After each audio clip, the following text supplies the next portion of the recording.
Okay, so in this video, we're going to look at some behavior in two of the rings we've seen so far, and then we're going to look at what happens in two other rings that we've also seen.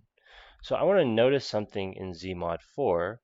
In Z mod 4, we have some interesting behavior, namely when we take 2 and we multiply it with 2, we get 4, which is 0 in Z mod 4. Even though neither of our 2's is 0, when we multiply 2 with 2, we got 0. We got the additive identity. So that's kind of interesting. Let me move this up a little bit. Let's look at 2 by 2 matrices over R. If we consider, for example, the matrix which is 0, 1, 0, 0, and we multiply that with itself,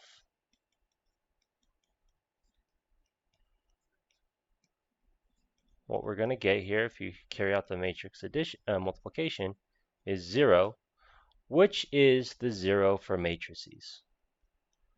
So notice here, neither of these terms here is 0, because A is not the 0 matrix. Nevertheless, we multiplied two non-zero elements of our ring, and we got 0. All right, so that's a commutative example in Z mod 4, and a non-commutative example in M2R, 2 by 2 matrices over R. Now, let's contrast this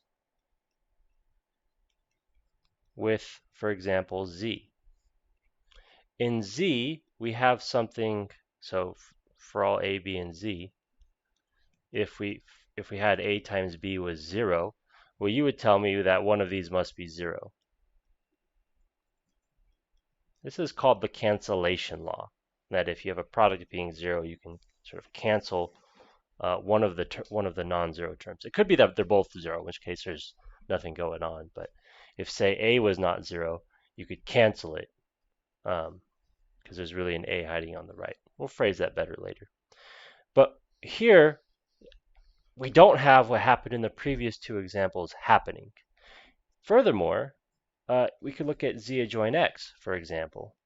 And if we have some P of X and Q of X in Z adjoin X, then we know by what we did with some degree stuff earlier, the degree of P times, Q, rather, is the degree of P plus the degree of Q.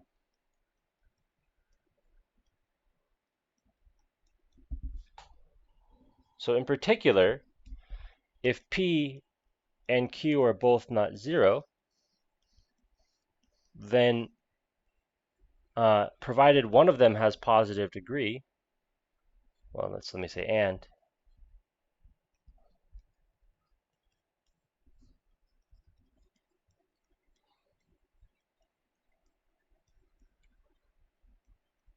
because they could be constants. Constants have 0 degree, non-zero constants. Then the degree of P times Q is also positive. So P times Q cannot be 0, because the 0 polynomial has degree negative infinity. So as long as one of them has positive degree, the product cannot possibly be 0. And if they both have 0 degree,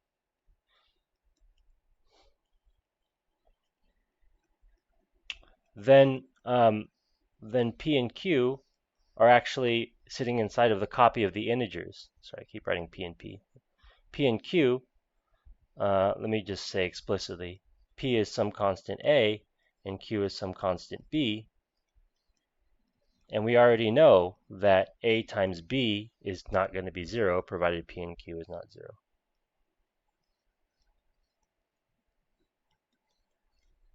So what I'm getting at here is in Z and in Z adjoin X, and in general in any polynomial ring over maybe a field instead, you don't have the behavior happening that was happening here. So what we're going to try to do in this chapter is try to